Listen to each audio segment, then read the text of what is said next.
লোকসভা ভোটের আর খুব বেশি দেরি নেই এবং তার আগে প্রত্যেকটা দলই নিজেদের রণকৌশল সাজাতে একদিকে যেমন ব্যস্ত হয়ে পড়েছেন, ঠিক তেমনই আরও একটা বিষয় সামনে আসছে, তা হচ্ছে দলের ভেতরে অস্বস্তি ধামাচাপা দিতে বা অস্বস্তি কাটাতে বা অস্বস্তি মোকাবেলা করতে কি ব্যবস্থা নেওয়া হবে তা নিয়েও কিন্তু চিন্তায় পড়েছে নেতৃত্ব।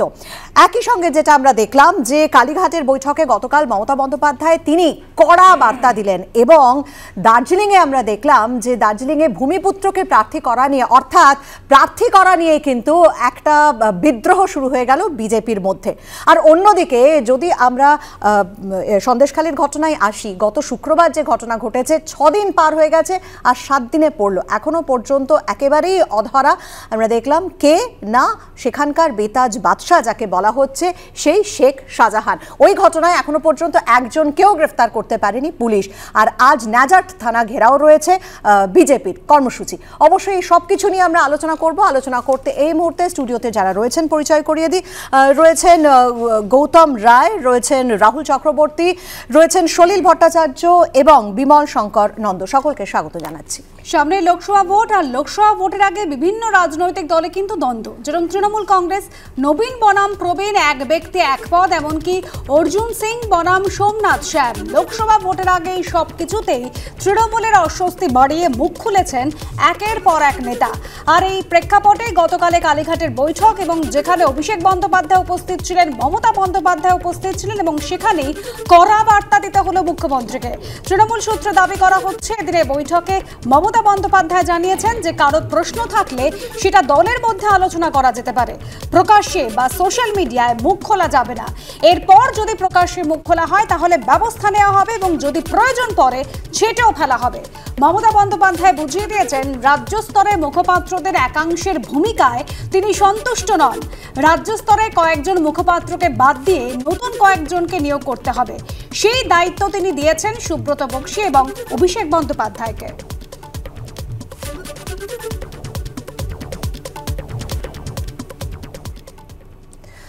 আর এই নিয়ে আলোচনা আসবো, তবে তার আগে একবার শুনিনি গতকালের বৈঠকের পর বিভিন্ন রাজনৈতিক দলের নেতারা কে কি বলেছেন। প্রথমে মানুষ ভূঁইয়া বৈঠকের পর কি বলেছেন এবং তার পাল্টা অন্যান্য রাজনৈতিক দলের নেতারা কি বলেন শুনুন। আমাদের কোনো ঝগড়া নেই, আমরা একসঙ্গে আছি, একসঙ্গে কাজ করছি। আমাদের আশীর্বাদ করেছেন আমাদের নেত্রী, আমাদের একসঙ্গে কাজ করে ফসল তুলতে হবে মানুষের আশীর্বাদ নিয়ে। আসল কথা হচ্ছে দলের বাইরে সবচেয়ে বেশি যদি মুখ কেউ খুলে থাকে তার নাম মমতা ব্যানার্জি। আগে নিজের মুখে সেলোটেপ লাগাক, তারপরে অন্যকে বুদ্ধি দেবে। বোঝা গেছে যে উনি অতএব শঙ্কর আড্ডরও পাশে আছেন, শাহজাহানেরও পাশে আছেন, সবারই পাশে আছেন। তাহলে সেই দল সম্পর্কে বাইরে কথা বলা মানেই দুর্গন্ধ ছড়ানো, যে দুর্গন্ধটা আছে। তাহলে দুর্গন্ধ ঢাকা দেওয়ার জন্য এসব প্রচেষ্টা, বাইরে যেন কেউ কথা না বলে, উনি একাই বলবেন, বাকি সবাই শুনবেন।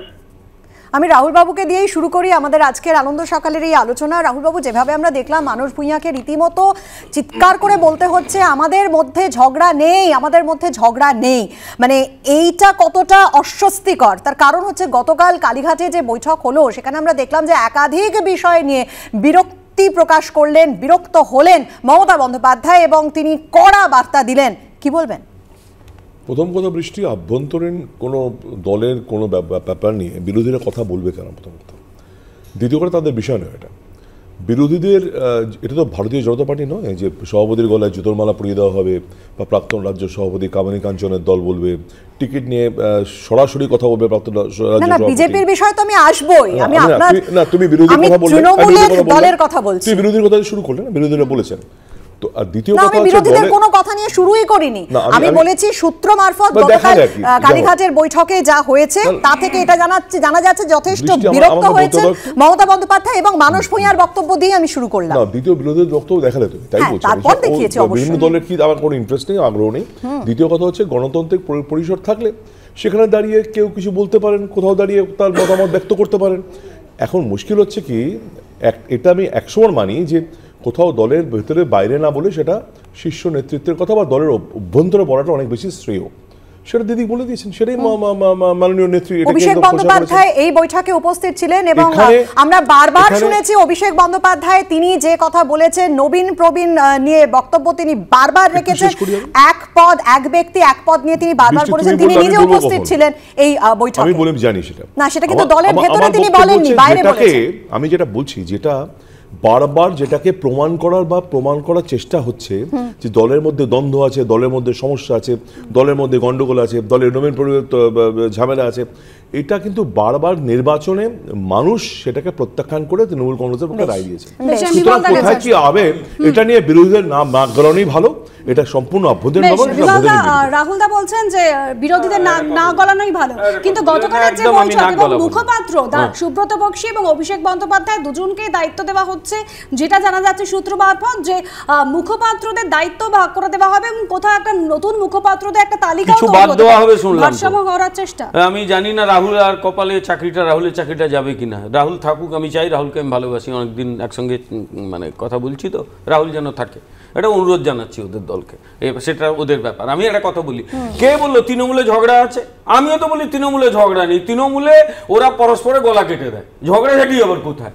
রাগ করলে গুলি করে মেরে দিয়ে চলে যায়, ওরা কিছু করলে এমন মারে একেবারে হসপিটাল পাঠিয়ে দেয়। সুতরাং এই হচ্ছে তৃণমূল, আর এই তৃণমূলে ঝগড়া মাঝখানে পড়ে সাধারণ মানুষের প্রাণান্তকর অবস্থা হয়। তাই তৃণমূল ঝগড়া করে আমি মানি না, কিন্তু তৃণমূল খুনোখুনি করে, মারপিট করে পরস্পরের মধ্যে এক। দ্বিতীয়, মানুষ ভূঁইয়া মশাইকে দেখলেন আমার ভীষণ কষ্ট হয়। একসময় মনে করতাম যে ভদ্রলোক খুব প্রতিবাদী মুখ, কি হাল হয়েছে আজকে, এই দেখে সত্যি মনে হয় ক্ষমতা কিভাবে মানুষকে বদলে ফেলে। আর শেষ কথা, রাহুলের একটা খুব প্রিয় বিষয় হচ্ছে কামিনী কাঞ্চন। আমি শুধু একটা কথা ওকে মনে করিয়ে দিয়ে শেষ করব, ছোট করেই শেষ করছি। আমার দলের কোনো মন্ত্রী পরের বউকে নিয়ে দার্জিলিং যায়নি, এই সকালে এই ধরনের কথা বলতে বাধ্য হচ্ছি। মন্ত্রী যে জেলে আমি চাইলে সোশ্যাল মিডিয়ার পোস্ট দিয়ে দেবো, যারা পরের বউকে নিয়ে দার্জিলিং এখানে ওখানে দলের অস্বস্তি, তৃণমূলের দলের অস্বস্তির কথা জোর গলায় বলছেন, আমি আসছি, আমি নিশ্চয়ই আসবো, কিন্তু তখন আপনাকে মনে করিয়ে দিই যে গতকালের যে বক্তব্য আমরা দেখলাম যে প্রমাণ একেবারে পাহাড় প্রমাণ চাপে কিন্তু বিজেপিরই বিধায়ক তিনি দলকে ফেলে দিলেন। চতুর্থবার দার্জিলিং লোকসভা জয়ের স্বপ্ন দেখা বিজেপিকে তিনি একেবারে হুঁশিয়ারি দিলেন। কার্সিয়াং এর বিধায়ক বিষ্ণু প্রসাদ শর্মা কি বার্তা দিয়েছেন শুনুন, আসবো আপনার কাছে, শুনে নিন। পাবলিকে শুনেছে সব। আমি বলতেছি এবার আমাকে দার্জিলিং এর ভিতরে সেখানকারই একটা ভূমিপুত্র আমি চাই ক্যান্ডিডেট হিসাবে, যা যে কেউ দিলেও ভালো লোককে দিলেও, কিন্তু এবারও যদি বহিরাগত ক্যান্ডিডেট পাঠানো হবে তখন আমি পার্টি ছাড়বো না, পার্টিতেই থাকবো, পার্টিতেই থেকে আমি সেই ক্যান্ডিডেটের বিরুদ্ধে নমিনেশন ফাইল করব। সর্বত্র এই বিক্ষোভটা আছে আদি স্থানীয় বিজেপি বনাম নব্য সিবিআই ইডি থেকে বাঁচতে যাওয়া দলবদলু সুবিধাবাদী যারা গিয়ে হাইজ্যাক করে নিয়েছে, বাইরে থেকে এসে গিয়ে পদ বা জনপ্রতিনিধিত্ব ছিনিয়ে নিচ্ছে, ফলে তারা একটা বড় অংশ অসম্মানিত, উপেক্ষিত, তারা বিদ্রোহ করছেন। কি বলবেন বিমল বাবু, বিজেপির অফিশিয়াল প্রার্থীর বিরুদ্ধে তিনি নির্দল প্রার্থী হয়ে ভোট যুদ্ধে নামবেন বলছেন। আমি জানি এই যে উত্তর দিল এই যে ভদ্রলোক, এখন তৃণমূলের লড়াইটা হচ্ছে প্রাক্তন জেল খাটা, বর্তমান জেল খাটা, ভবিষ্যৎ জেল খাটাদের মধ্যে। কিন্তু বিজেপির অস্বস্তি শুধুমাত্র, এক সেকেন্ড আমি একটু অ্যাড করে দিই আপনাকে, শুধুমাত্র যে বিষ্ণু প্রসাদ শর্মা বলছেন তা নয়, এর আগে আমরা দেখেছি একাধিক বিজেপির সাংসদ, এমনকি নিশ্চয়ই আপনি জানেন কাদের কথা বলছি, জন বার্লার কথা বলছি, মালতী রাভা রায়ের কথা বলছি, প্রত্যেকে তারা আমরা দেখেছি যে উত্তরবঙ্গকে পৃথক রাজ্য করার দাবি নিয়েছে, দাবি বলেছে, দাবির কথা তারা রেখেছে, একেবারে বলেছেন,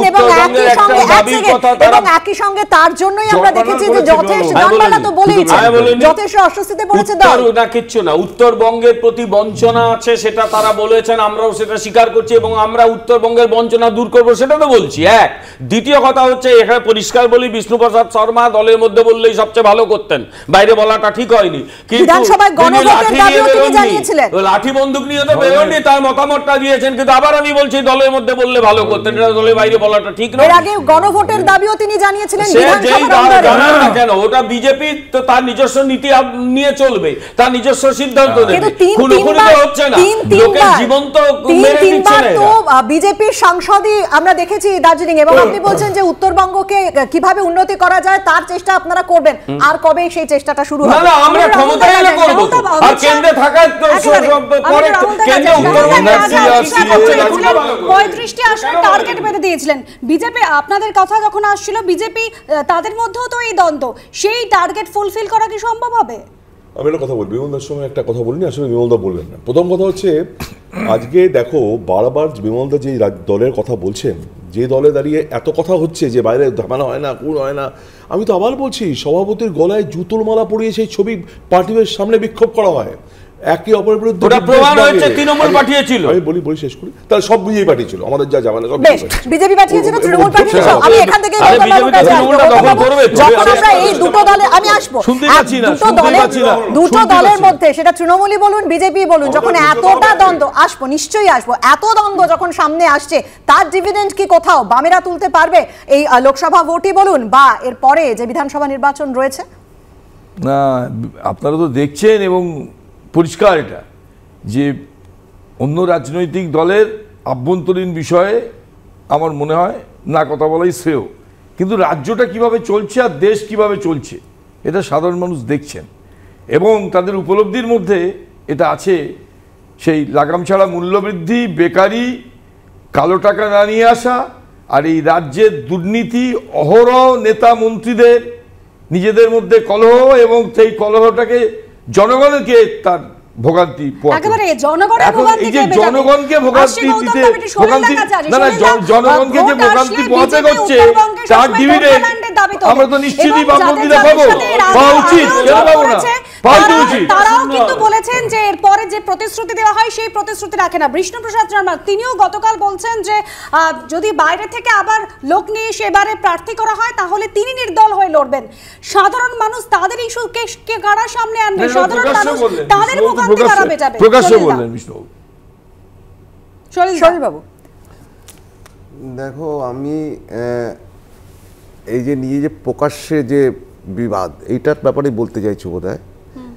তো এই প্রকাশ্যের বিবাদের সাধারণ মানুষের কথা তাহলে কে শুনবে এবং কেই বা সাধারণ মানুষের কি প্রত্যাশা সেটা মেটাবে? যেগুলো দেওয়া হচ্ছে সেগুলো আসলে মেটাবে কে? এই যে বিবাদের ফলআউট কিন্তু পড়ছে সাধারণ মানুষের উপরে, পুরো ভোগান্তি সাধারণ, এবং এই সাধারণ মানুষ যার জন্য দিনের পর দিন ভুগতে হচ্ছে, সাফার করছে। যার ফলে হচ্ছে কি, এর ফলে হচ্ছে খুন থেকে আরম্ভ করে, জখম থেকে আরম্ভ করে, রাস্তায় পিটিয়ে মারা থেকে আরম্ভ করে, সিন্ডিকেটের সুপার সিন্ডিকেটে পরিণত হওয়া থেকে শুরু করেতে এই গতকালই বালিগঞ্জের পাশেই তিনজলাতে ওখানে পিটিয়ে মারলো, পিটিয়ে মেরে তাকে রাস্তায় দিবালোকের মধ্যে মারলো।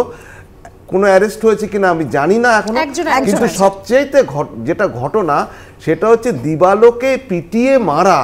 তার মানে এখন কিন্তু শাসক দলের শাসন বা কন্ট্রোলটা হারিয়ে ফেলেছে ফ্রম দি অ্যান্টি সোশ্যাল এবং সিন্ডিকেট এবং তোলাবাজদের, এবং সন্ত্রাস নিয়মিত চলছে। এবং আমি বলছি এখন এটা হয়েছে, এখন টেরোরিজম বা টেরোরিস্ট বা ক্রিমিনাল অ্যাক্টিভিটিস একটা হেভেনলি অ্যাবোর্ড।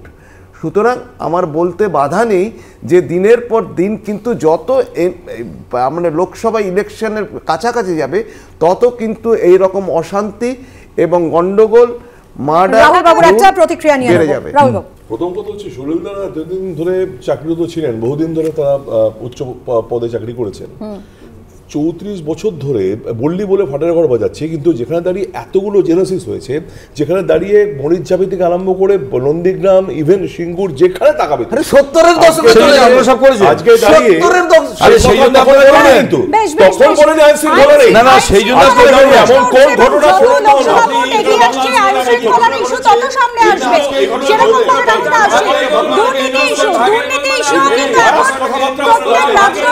সামনে আনছে। আসছে বিমলদা, লোকসভা ভোটের আগে প্রায় প্রায় প্রতিটি সভাতে আমরা দেখছি শুভেন্দু অধিকারী সহ বিজেপি নেতারা তারা কিন্তু তৃণমূলের বিরুদ্ধে চোর চোর স্লোগান দিচ্ছেন এবং গতকাল কালীঘাটের বৈঠকে এই নিয়ে পাল্টা রণকৌশল ঠিক করে দিয়েছেন মমতা বন্দ্যোপাধ্যায়।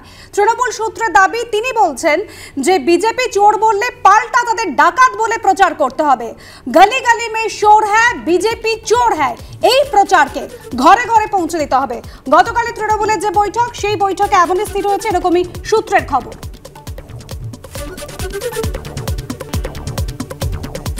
বিজেপি চোর স্লোগানের পাল্টা এবার তৃণমূলের যে স্লোগান গলি গলি মে চোর হ্যায়, বিজেপি চোর হ্যায়। রাহুল দা কাছে আসছে। রাহুল দা, কিছুদিন আগে লোকসভা ভোটের আগে বিজেপি নতুন স্লোগান ঠিক হয়েছে, আপকি বার 400 পার। এটা কি তৃণমূলের তার পাল্টা? অনুষ্ঠ, আমি বলছি বিগত বেশ কিছুদিন ধরে কোথাও দাঁড়িয়ে কোনো অপরাধ হতে পারে, অপরাধীকে খুঁজে বার করা দরকার, ইনভেস্টিগেশন হওয়া দরকার, তদন্ত হওয়া দরকার, সেটা জুডিশিয়ারি হতে পারে, কিন্তু কোনো কিছু প্রমাণ হওয়ার আগেই এই যে চোর চোর চোর চোর বলা দিনের পর দিন যে প্র্যাকটিসটা চলছে, এটা কিন্তু এটা ঠিক নয়। কেন বলছি, আজকে দাঁড়িয়ে যারা বলছে, যারা চিৎকার করে চোর চোর বলছে বারবার, তারা নিজেরা কোথায় দাঁড়িয়ে আছে? আজকে তুমি দেখো শুভেন্দু অধিকারী যার নেতৃত্বে বিমলদারা লড়ছেন, তার নিজের নাম সিবিআই এফআইআর আছে, তার নামে কোনো কথা নেই। আজকে সত্যপাল মালিক এতগুলো 300 কোটি টাকার ঘুষের কথা বললো, তার নামে কথা নেই। হেমন্ত বিশ্ব শর্মা যিনি অভিযোগে, তার নামে কথা নেই। যার কথা তুমি একটু আগে বললে মাননীয় অমিত শাহ, উনি দাঁড়িয়ে আপনি বলছেন হ্যাঁ এটা একদমই ঠিক নয়, চোর চোর স্লোগান যে কথা আপনি বলছেন, কিন্তু না এটা ঠিক। মমতা বন্দ্যোপাধ্যায় কালীঘাটের বৈঠকে নাকি এমনই বলেছেন যে গলি গলি মে চোর হ্যায়, বিজেপি চোর হ্যায়। তিনি নিজেই নাকি কথা বলেছেন যে এই প্রচারকে ঘরে ঘরে পৌঁছে দিতে হবে, এমনটাই সূত্র মারফত জানা যাচ্ছে। হ্যাঁ বলুন, আমি এটা অ্যাড করে দিলাম। সম্পত্তি 800 কোটি, সেটাও তো অভিযোগ, সেটাও তো প্রমাণ হয়নি। এখানে তো অভিযোগ সবকটা। আমার বক্তব্য, আবার মাননীয় অমিত শাহ যখন বক্তৃতা করেন, তার পেছনে বসে থাকে নিশ্চিত প্রামাণিক শুভেন্দু অধিকারী, যাকে আমরা বলিনি। শুভেন্দু অধিকারী এই ছবি বড় বড় করে বিমলদার এই ছবি বার করে দেখিয়েছেন।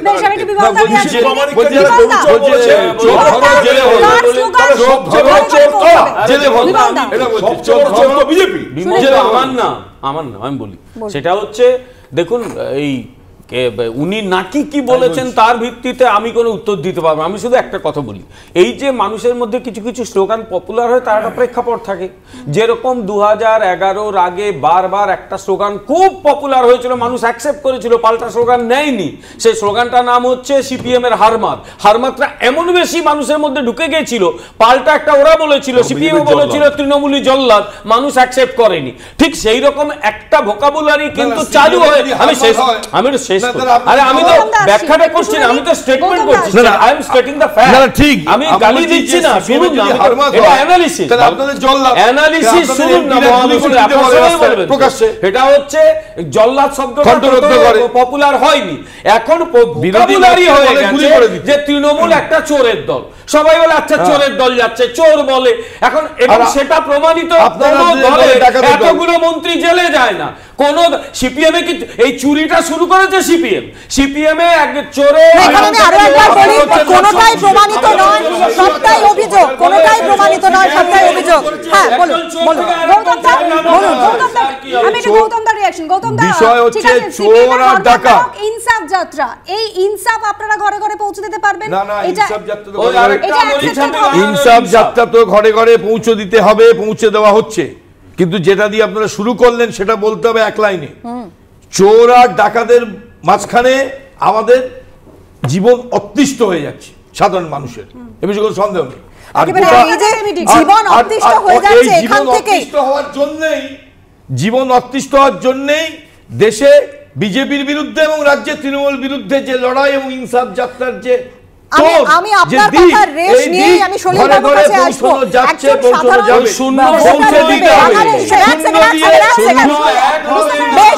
আমি একটু সলিল বাবুর কাছে আসবো। সলিল বাবু, বেশ একটু সলিল বাবুর কাছে আসি। এই যে একটা সত্যি কথা বলতে কি, আমরা বাঙালি হিসেবে গর্ববোধ করতাম সবসময় যে আমাদের পলিটিক্যাল উইজডম, আমাদের এই রাজনৈতিক জ্ঞান সকলের থেকে আলাদা, এই নিয়ে আমরা তো গর্ববোধ করতাম। কিন্তু আজ যেটা আমরা দেখছি যে এই যে চোর, কে সবচেয়ে বড় চোর সেটা প্রমাণ করার চেষ্টা সব দল করছে। কি বলবেন? এটা তো মানে ভীষণভাবে অনভিপ্রেত, এবং এখানে বাঙালির মাথা তো দিনকে দিন হেঁটই হয়ে যাচ্ছে। এবং প্রত্যেকদিন জ্ঞান, প্রজ্ঞা, বিদ্যা, বুদ্ধির যে এক্সেলেন্স বাঙালির, সেটা আর নেই এখন। প্রতিদিন আমাদের এখন বাঙালির এক্সেলেন্স হচ্ছে চুরিবিদ্যা, মহাবিদ্যা। সোজা কথা, কে কার থেকে কত বেশি চুরি করতে পারবে। দেখো প্রত্যেকটা সেক্টরে বৃষ্টি, প্রত্যেকটা সেক্টরে চুরি হয়েছে, দুর্নীতি হয়েছে। তুমি চিন্তা করতে পারো যে এই যে আড্ড বনগার, যে তার নামে 100টার মতো, প্রায় শতাধিক ভাবে 100টার মতো বিদেশি মুদ্রা বিনিময়ের সংস্থা হয়েছে বিভিন্ন নামে। তার পরিবারের লোক হয়তো জানে না, কিন্তু পরিবারের লোকের নামে ফেক কোম্পানি করে সেটা কালো টাকা সাদা করে মানি লন্ডারিং। আমরা ফিরবো।